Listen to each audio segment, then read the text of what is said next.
Stay hungry, stay foolish.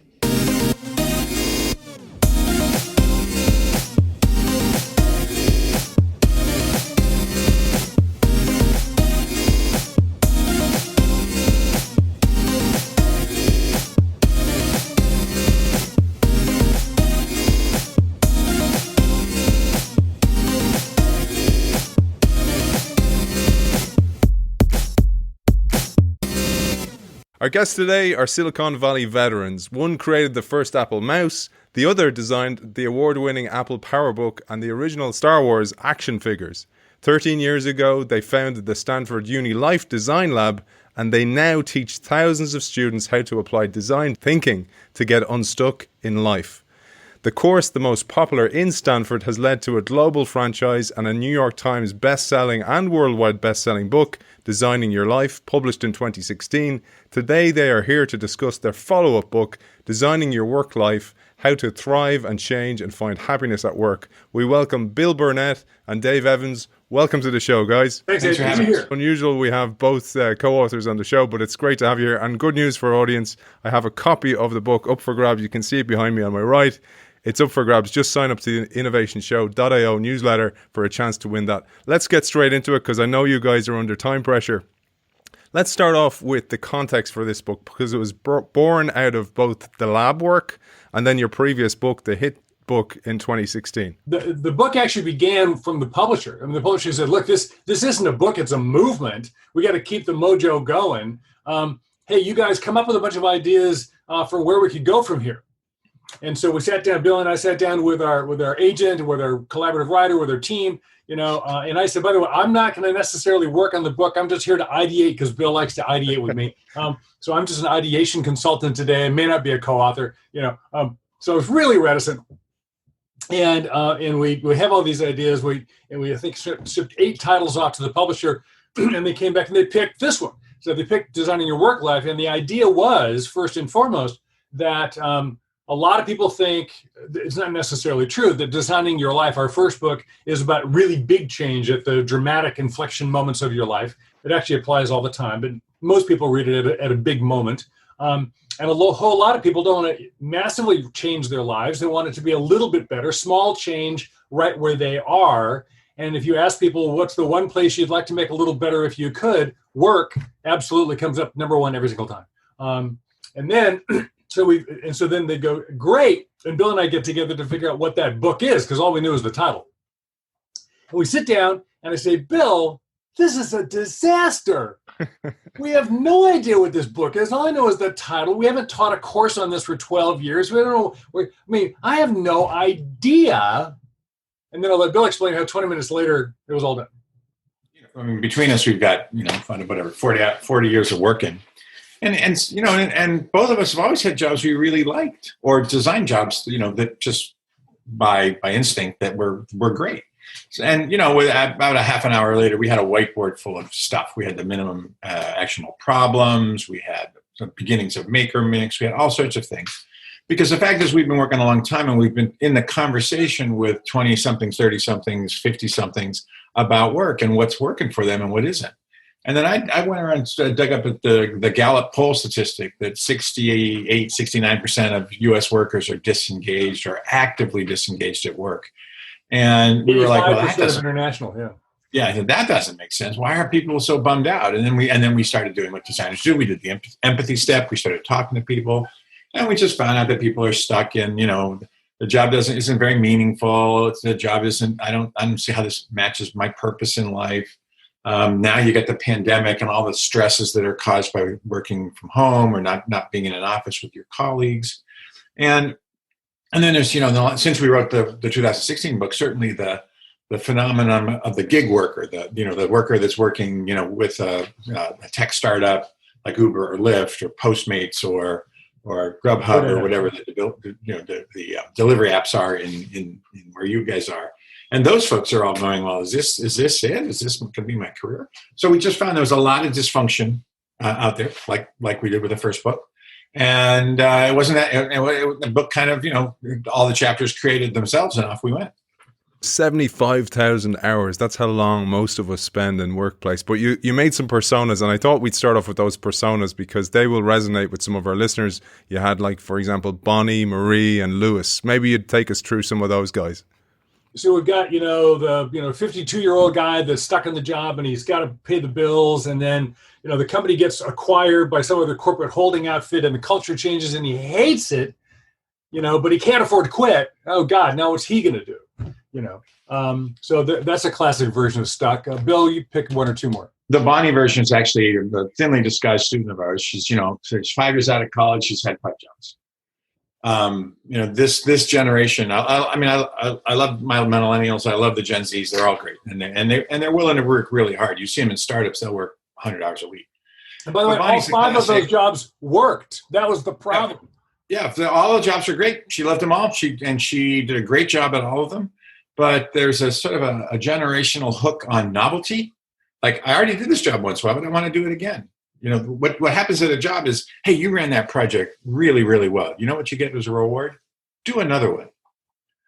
And then another one. And the problem was that they were all fine. Some of them were even pretty good, but nothing was amazing. And I want it to be amazing. Are you telling me there's no amazing available in the world? Oh no, my life is over. So she's got that problem. Yeah, and then the Lewis is the classic. Get on the train, commute into the city, commute to London. Do the 9-to-5 job. Back in the 50s, there was a book in the U.S. called "The Man in the Gray Flannel Suit," and it was about this kind. There's nothing wrong with this life, but this is the classically disengaged worker. Does the job, he works at the accounting firm, works at the big trading company, whatever it is, and he's a cog in the machine, and he turns his wheel. But he gets back on. He looks on the train, looking at his reflection in the window. He's saying to himself, "Is this it? Is this what I went to college for? Is this it? I'm just going to do this every day till I die, or till they retire me, or till the company gets bought, or till there's a layoff or a redundancy." So all of those people were people we were trying to talk to in the book, because they're all stuck in different ways. One's looking for novelty and wants it always to be exciting and purposeful. One's just stuck because it's boring. One's stuck because he signed up for one job and then they changed it, right? And all of these situations are situations where you can use design thinking to kind of reboot the job or reboot your search for the right job. And also, it's a way of figuring out, well, what does make me happy? What does, trigger some sense of meaning and purpose in my life?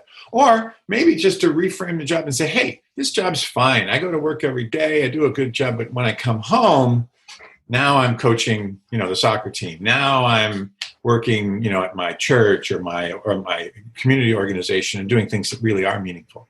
So it's this over and over in the first book, the second book, and everybody we've ever talked to. Everybody's looking for a life that's got some meaning and purpose in it, where there's more happiness, in general about stuff. And since we spend 40 or 50 hours a week at work, like I said, 75 to 120,000 hours of my life will be at this place called work. We just wanted to help people optimize that experience a little bit.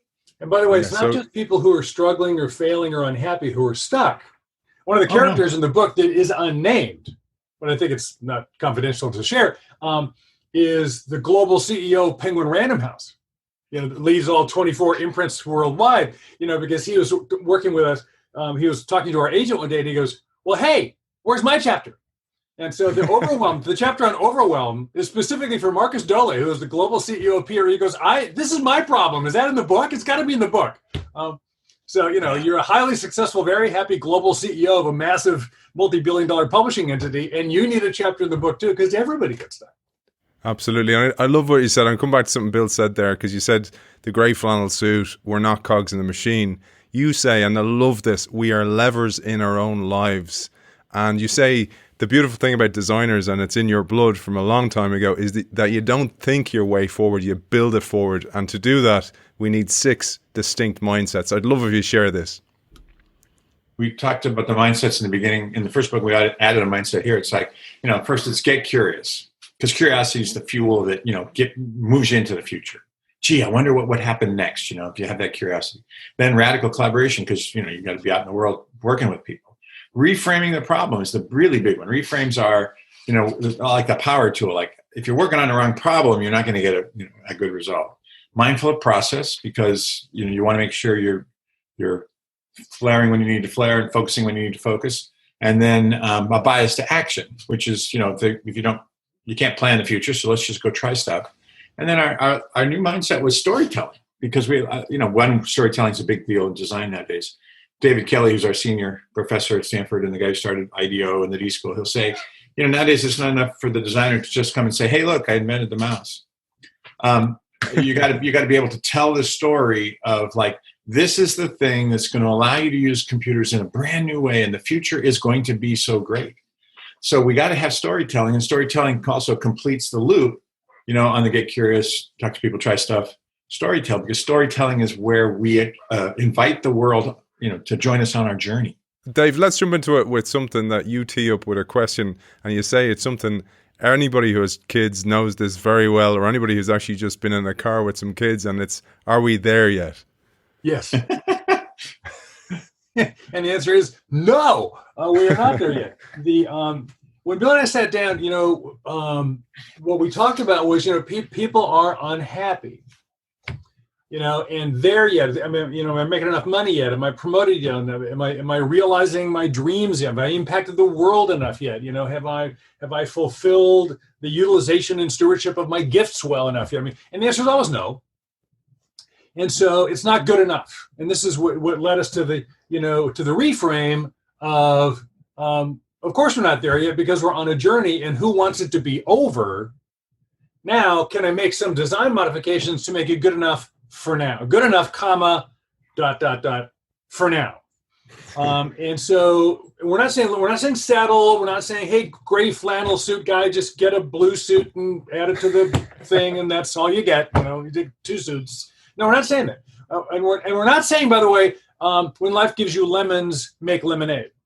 We don't use that phrase. In fact, I think that phrase embodies an idea that really doesn't work, which is, let's take something you really don't like at all. It tastes horrible. And let's just find a way to like it. Let's just mess with it and take a bad thing and make it a good thing. Let's just, not that those ideas have no value, but we're not saying just get good at settling, sprinkle sugar over a bunch of crap and enjoy it.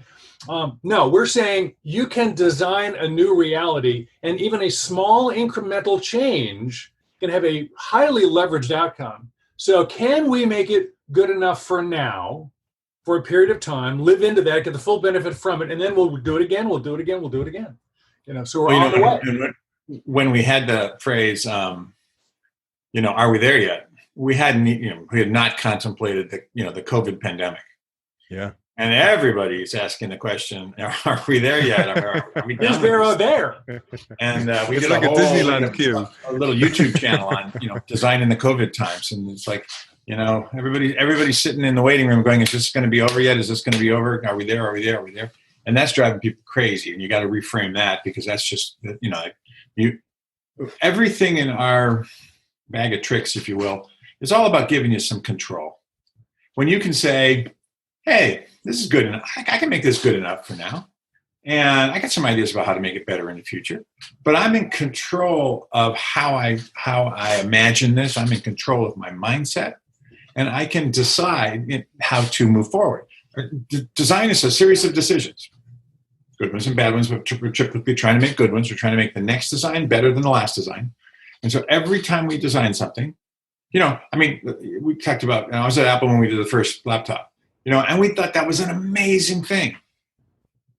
It had an 8-inch screen that was black and white. It had less than a half a megabyte of memory. It had a little tiny processor that maybe ran at a gigahertz. It's a laughable machine today. But your designs are about the time they're in, right? And at the time, that was the best possible design. And now we've got things that are amazing. I look at my iPad Pro, which is this thick. It's a piece of glass with the internet, it's a portal into a world. So every time we make a design, we do the best we can. And we know it's just good enough for now. But as long as you're making choices, you're not a victim. You're not being, you're not being assaulted by the circumstances. You're taking some control. Now, we can't control everything. We talk about gravity problems, things you can't do. There's stuff you can't change. We're about to have an election tomorrow in our country, and a whole bunch of stuff is going to happen, but there's a whole bunch of stuff isn't going to happen. And there's still going to be people on both sides who are really, angry, and you can't change that. But you can do your part to make something in your life and your family's life and the people around you a little bit better. So let's latch on to the word change, because you study behavior change a lot in the Stanford Design Life Lab, and you study how difficult it can be.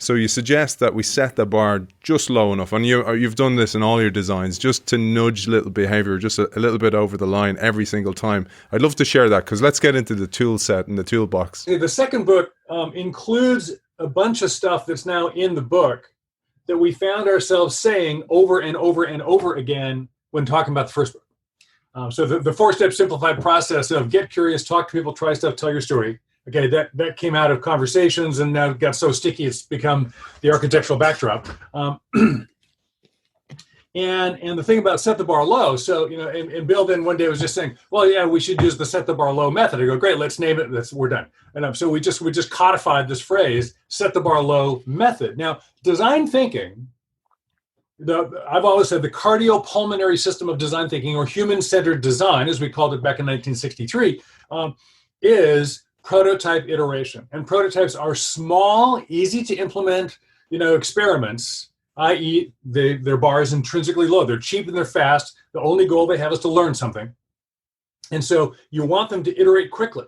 So you iterate rapidly rather than a whole bunch of stuff in this category is trying to be inspiration. You can be your amazing self. You should be your gold. Aidan, are you really being your A self today?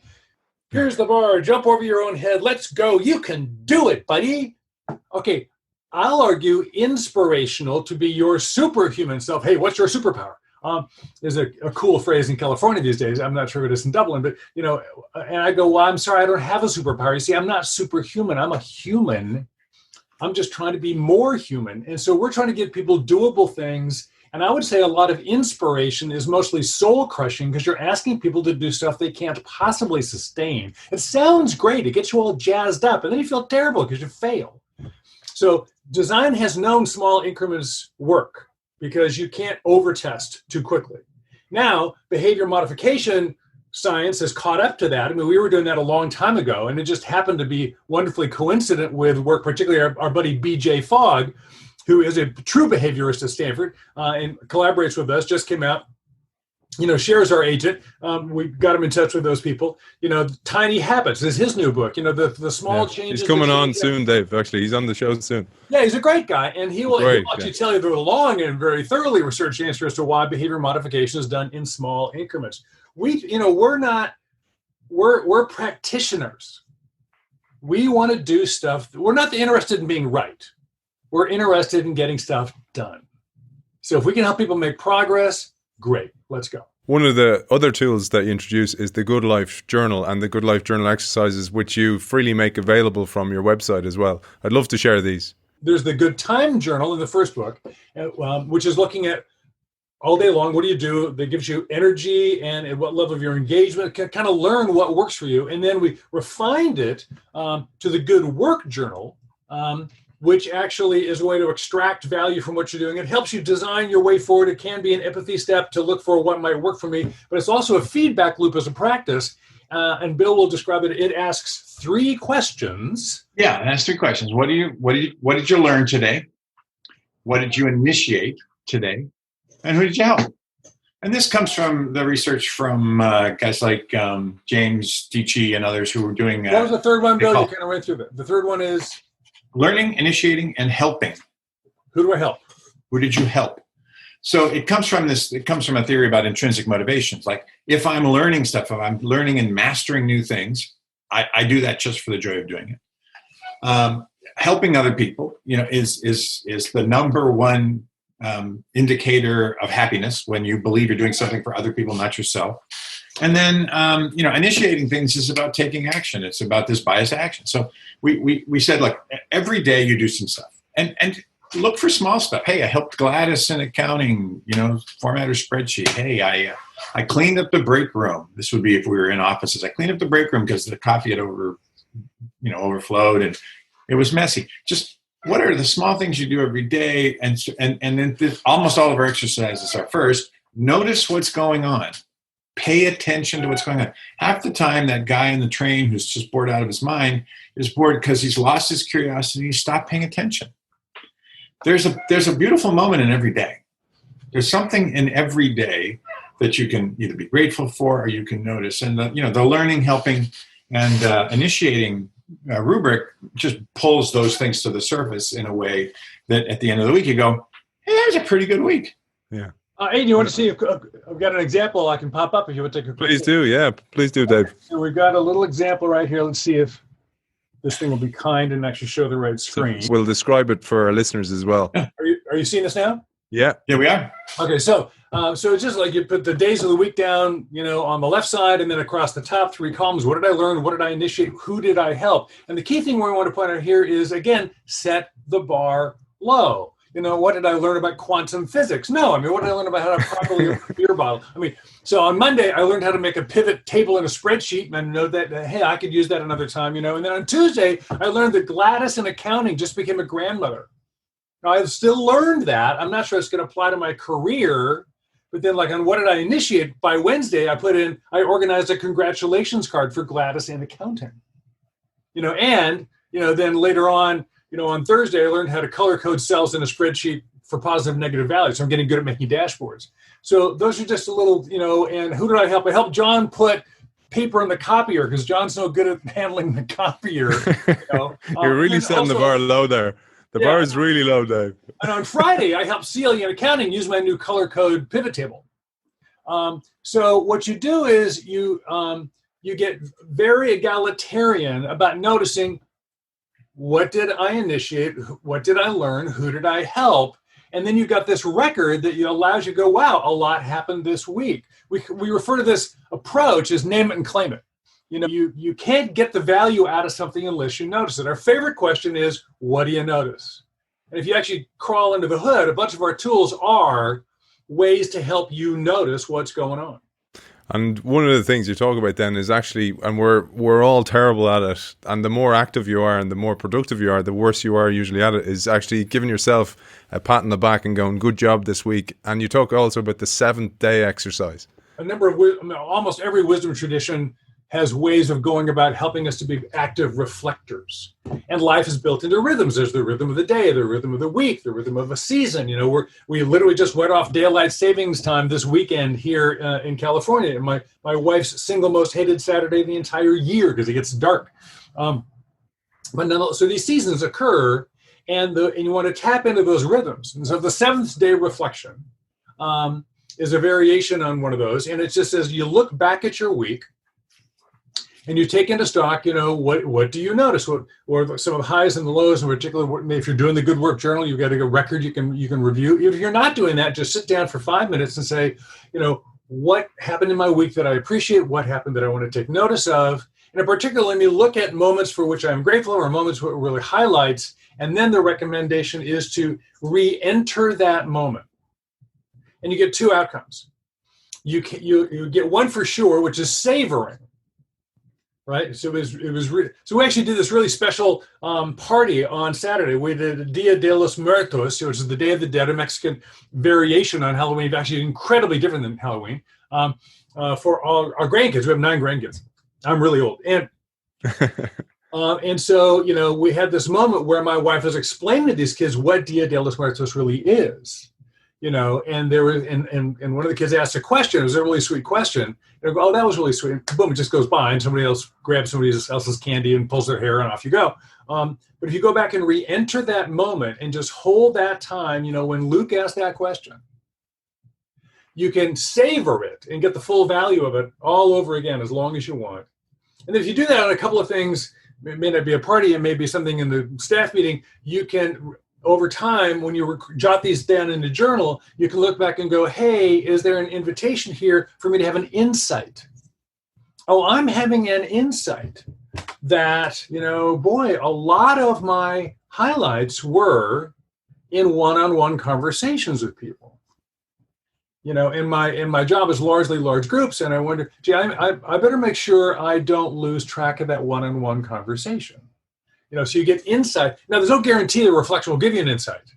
You can't demand that of life, but you have to pay attention to get them. Bill, you're an artist, so this is going to be, you have so much of an opportunity, I suppose, to have those insights when you're in flow while you're painting. Oh, exactly. I mean, and this idea of reimagining your experiences, savoring them, and particularly flow experiences during the week. Look, we're pretty hardwired, humans. I mean, our brain can only pay attention to one thing at a time. This multitasking actually isn't true. And what we pay attention to is kind of how our mood, gets set, how we feel about the day. So when we're asking people to pay attention to some things that were valuable, like, helping somebody or learning something, when you get in the habit of noticing the positive things that are going on in your life, you end up with a more positive affect. You have a more positive point of view. It's not that, and bad stuff happens, and you have to pay attention to that as well, and you have to kind of notice that and reflect on that.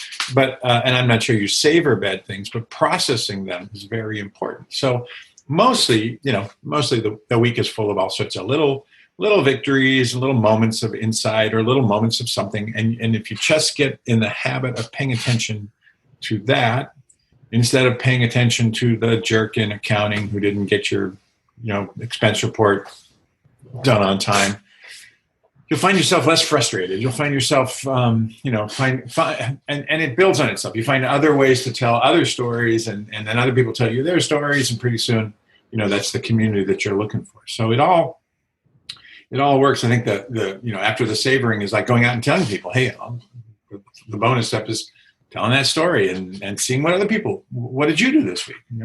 This was really cool. So I was going to talk about meaning and coherence. I'm going to skip over that because we've kind of touched on that. But one of the huge things related to storytelling is reframing, because reframing the story to tell a better story is essential in the toolkit. We call it the power tool. Reframing is it's typically you got a problem and you're stuck on it and you can't come up with any solutions. A lot of times, it's a poorly framed problem. But even if it's a well-framed problem and it's not a gravity or an anchor problem, you don't have any solutions. So the typical reframe is to move up a step. I'll give you the classic, the classic entrepreneurial story is Howard Schultz and the invention of Starbucks. Did he reinvent coffee? No, coffee's still coffee. Did he invent the latte? No, he didn't invent the latte. If the task was, hey, come up with a new kind of coffee, there's not that much you can do.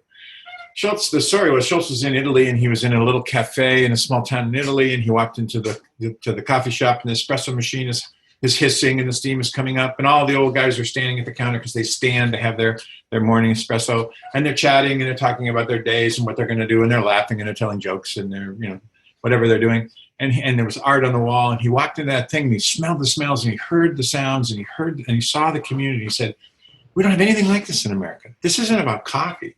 This is about the experience of coming together in the morning with that little jolt of caffeine, but it's bigger than that." He came back, recreated it in some form in the U.S., and that was the invention of Starbucks. So it's not about the problem. It's moving up a level. It's not the coffee. It's the coffee experience. It's not just the experience. It's the experience of community. Once I'm redesigning community, if that's my reframe, I got a million ideas. If my problem is to redesign coffee, I don't know, tall cup, short cup, with milk, without milk. I mean, you got to get to a level of the problem where there's enough room to have new ideas, and that's the power of reframing. It's interesting, Aidan, we get called on our own. You do this kind of work, and you have totally signed up to be a hypocrite. I mean, my wife constantly goes, there's this book you really should read, and it's a fair critique.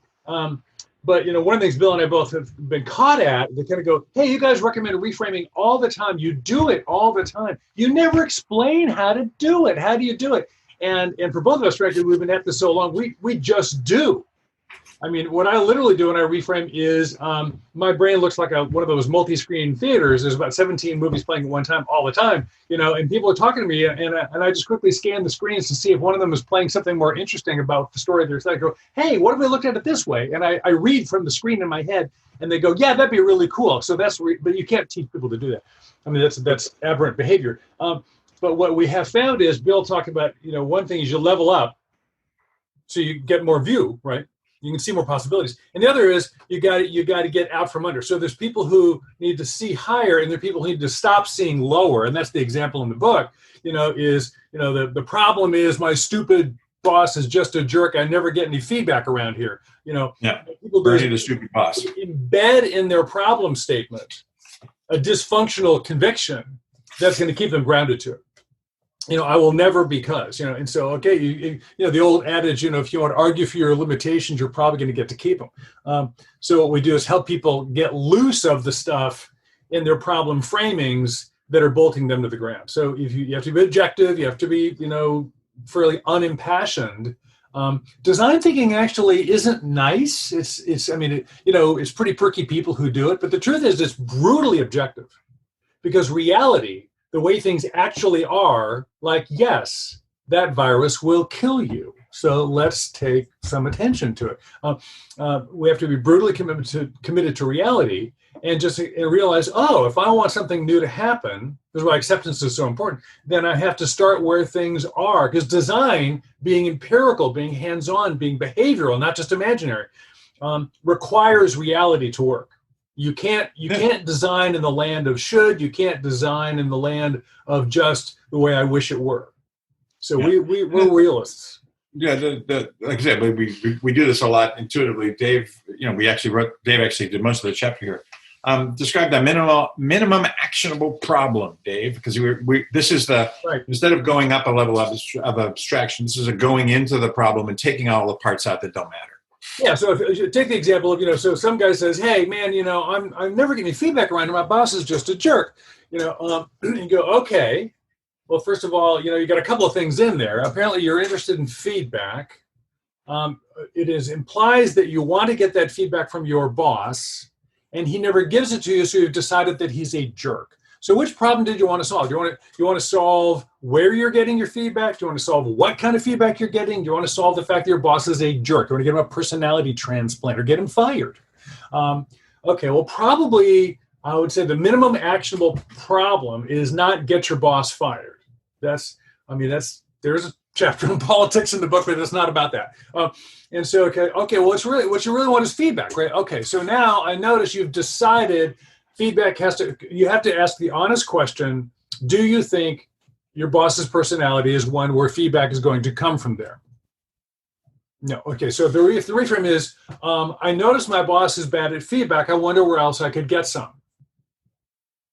That's a very different problem. And now say, okay, now my first task is simply look around in my current job description, in my current communication and workflow patterns, where are places where I can receive both intrinsic and explicit feedback, identify the ones that seem to be the most credible to you and work the best, and see whether or not is there a way. Now the task become, can I design a way to get a little, my boss, Bill, I'm the extrovert, he's the introvert, he doesn't give feedback very much, he doesn't talk that much, I poke him and nothing much happens. But I could talk to Sherry Shepard down the hall, and she's bouncy. That's not true, by the way.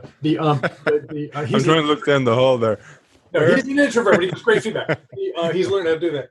But there are ways to get there. So the minimum actionable problem is like, well, what is it you really want to make it good enough for now? And Dave, I'm going to stay with you because we talked about view there, and you encourage us to write a work view and then a life view, and you share your story here, and it'll become clear why I'm asking you this, because you did this very profoundly in your own life when you were a little bit overwhelmed with the work view. Most of us are walking out our woundedness, right? We're all walking wounded. And for many of us, our vocation ends up some way reflecting.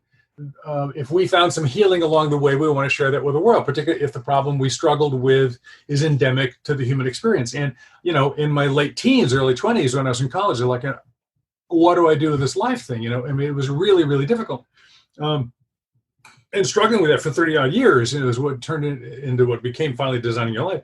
So for me, there was a time, particularly at one point when I was the co-founder of Electronic Arts, and life wasn't working at all. It sounds great on paper, but I'm working 80 hours a week in a company that was going to be this creativity thing and just turned into a pure game company, which is fine, except I don't like them at all. I'm in charge of product development in a game company, and I don't like games at all. That's a problem, and I care deeply about my kids because my father killed himself when I was a young man, when I was 9 years old, and I didn't have a father. I wanted to be a father. I'm a terrible father because I'm just working all the time, and I'm unhappy when I get home because I don't like the work. And just, holy shit, this is not working. Pardon my French. And that's when I'm living incoherently. Who I am, what I'm doing, and what I believe in are not lined up at all. And so later on, we came up with these exercises. Well, what do you think work is really about? What's your work view? Not what job description do you want, but what does work mean to you? What's it about? What's about the money, about the contribution, about the skill? A lot of things in there. And then is that coincident with your values around what you think are the most important questions in life? What are the ultimate questions for you? Like, why are we here? And those things are your pointer. We call that the compass exercise, because the answers to those questions, you can then assess your current life and go, well, where are the gaps? And can I redesign in place to be more coherent? And ultimately, if I can't, then maybe I need to start looking at even relocating. You mentioned there politics, and I really want to share a little bit on that because it's so important to our listenership, who a lot of people work in innovation and change within organizations. A lot of people are entrepreneurs and think, I don't have to put up with that politics things. I'll come back to that. But I really wanted to share the Maker Mixing Board exercise. It's fantastic. And Dave, I think you can show it on screen for those people who are watching us. Bill narrated. Popping up on screen. So when we, first book we were talking about was work-life balance. Oh, I can't get my work-life balance right. And we said, look, whenever it's a dichotomy like that, you're screwed because you get more of one, you get less of the other. So we reframed this idea of money versus meaning. Well, I want to have a meaningful job, but the meaningful jobs don't pay very much. They're in nonprofits and schools and things like that, but the jobs that pay a lot are horrible and you have to do mean things to people. And we said, no, that's not how it works. So we blew it into three things. And the three things came from our conversations with people, and particularly when people made their Odyssey plans, which is an assignment from the first book, they came up with lots of things about impact and expression and money and all the different ways that it could work. So we said, look, you're like mixing a song. This is a mixer board. You have sliders on this board. And you set your output levels for what your current intentions. How much money do I need to make, or how much money am I making, and is that right where I want it to be? How much impact am I making? So in the money in the commercial economy, we get paid money. The business economy, it's all about money. But let's say I work for a nonprofit and we're putting kids in after-school sports programs to keep them out of gangs. I'm not measuring my return on investment on that company. It's a nonprofit. I'm measuring my impact. How many kids are we impacting? How many people are we getting out of homeless shelters and into housing? So impact is the measure there. And then almost everybody wants something in their life to be creative. And when we talk to the creative people, the writers and the poets and the artists and folks, they said, yeah, it's all about expression. If I get to do my play or sing my song or paint my painting, then I'm happy. I'm not looking to be paid off in that economy and money. I'm looking to be paid in expression dollars, if you will, to mix metaphors. So you figure out where you are. I'm okay on money. I'm not having very much impact, not having any expression at all. Then you say, okay, what's a small change? Again, a small change, a tiny change we could make, a little prototype we could run that might move one of those things. I'd like to move my impact up a little. I'd like to have more impact in the world. And I want to work with kids. So I'm going to volunteer at my school, and I'm just going to go in one day a week, and I'm going to help kids learn to read. Boom, impact went up. My mix feels like a better song for me right now. We talked beforehand, Aidan, about I'm moving towards being more of a full-time artist from a part-time artist. So I'm trying to take that expression knob and put it way up high. I don't know, like if I turn out to be Picasso, which is unlikely, then I will have invented a new visual language and I will have impacted the world of art. Probably not going to happen, but I'm going to have a good time painting. I'm going to have lots of expression. The money will be fine. The impact will be, right now at Stanford, I'm working mostly for impact. I'm trying to train the next generation of designers. So my impact dial is way high. Well, at Stanford, I'm working entirely for impact because I gave all my income back to Kathy so she could budget for other people. The and by the way, Yeah, so it's about what fits now and where are you going and how are you going to get there with some small prototypes that you can run literally in a week to see if you like the impact or like the expression or like the increase in money. You want more money? Do a gig. Do a weekend gig. at the top, it says set your current. It says output level. One of the misperceptions here, for a lot of people, is more is better. Like, a really good maker mix would be all 3 sliders maxed out. No, that'd be horrible.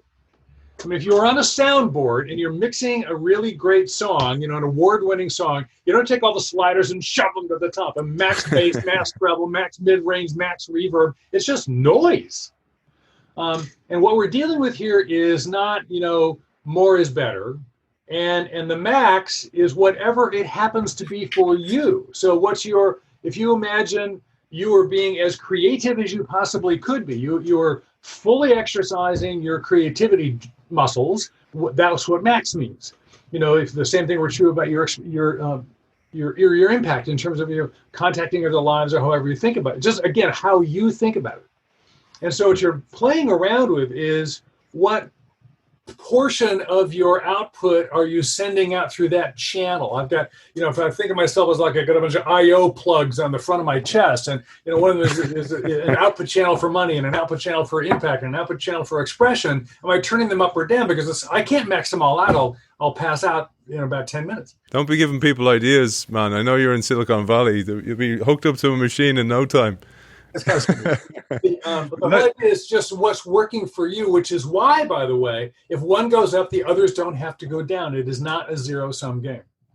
Let's move on to power and politics, because I'd love to. There's an impact map as well, which is fantastic. Highly recommend going through the book, and loads of exercise were glossed over. I sent you my notes, and you said I didn't budget for 4 hours here for this interview, so I have to make some calls here. I thought the power and politics chapter was really, really important because, for lots of reasons, those people who work in innovation and entrepreneurship within big, large organizations often have nothing to trade. They have no power to trade. They've no people. They've no status.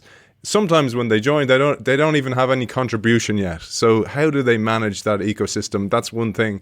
And then the other one is, don't think just because you're a small business owner or somebody working alone as a gig in the gig economy that power and politics is not important. It's essentially important.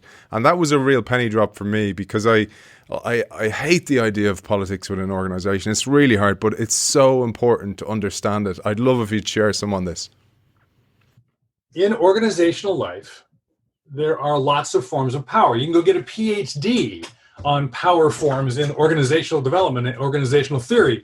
10, 12, 15 different kinds of power. But again and again and again, the two big dogs that rule the roost almost 90% of the time in 90% of the situations are authority and influence.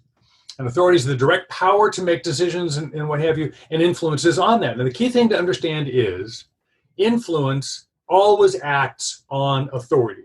So if you're trying to make a change in the world, trying to do something, you're going to make a change. Well, before every change that occurs that's visible, somebody made a decision, right? And if you made a decision, then you have to have the authority to make that decision. Well, says who? Well, says who we're going to talk about. You're the authoritative guy on picking the questions for this interview, right? Now, before we got started, I could say, well, hey, I think politics might be better. Why don't you talk about that? I can try to influence you, but it only works if the guy that has the power, the woman who has the power, actually agrees with you. So wielding of influence is the definition of organizational politics. The reason most people, yourself included probably, is we don't like politics is most people's first exposure to politics is ugly, bad politics. People behaving badly, people trying to influence for personal gain, not for organizational health. And so we learn the yucky stuff, and we get a contact reaction against it. The truth is 95% of political activity, small p, the wielding of influence, is done healthily on behalf of let's try to do the right thing, right? So for instance, I've started to become the outside guy at the STANFORD Life Design Lab. Bill's very much the inside guy, still has a full-time Stanford job leading the design program. So I'm not running the lab anymore. Kathy Davies is running the lab, and Bill's directing her and that team. Now, I'm still pretty influential because I helped write the book and I thought the whole thing up, 20 years ago. But nonetheless, I've got to convince Kathy and Bill hey, should we be adding a character module to the course? And if so, how do we go about that? Then I have to go to those people and wield my influence on behalf of doing better work for more students to help them live lives of joy and authenticity. That's not a nasty thing.